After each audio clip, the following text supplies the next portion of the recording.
Zirgs, lopsa i locs. Pie vīna saimnīka kalpova vads zirgs. Jis aiz sava vecuma naspēja vaira struodot. Saimnīks nagribēja jū barot i prodzina jū no dvora. Jū dzeidams saimnīks pasēja, ka tad, kad zirgs atneškis iz dvoru dzeivu loci, tad i baroškis zirgu da smiets.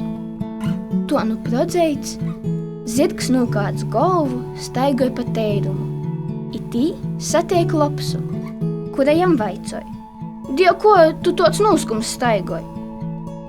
Tod zirgs i nam stostiet, ka saimnīks prodzins jū no dvora, lai jis atvadū dzeivu loci.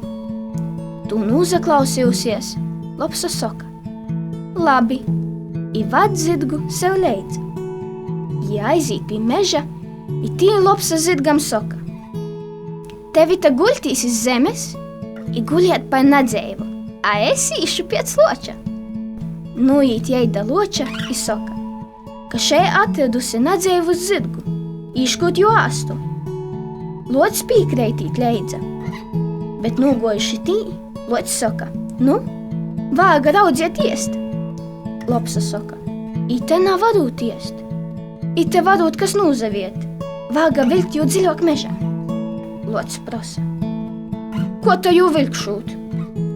Lopsa jam atbild: "Loci, tu guļīs pie zemes, tad es dasīšu tavu asti pie zirgastes, tad varēsi raut iz mežu."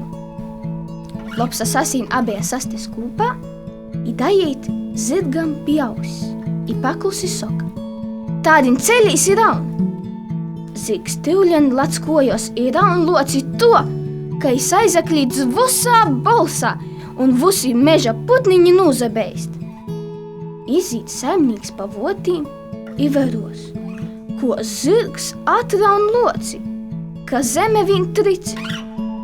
Saimnīks nūpliese loča modu, a zirgu turēja i barova da myuža gola. To lopsa izglobe vecū zirgu no prodzeišanas i smiedz.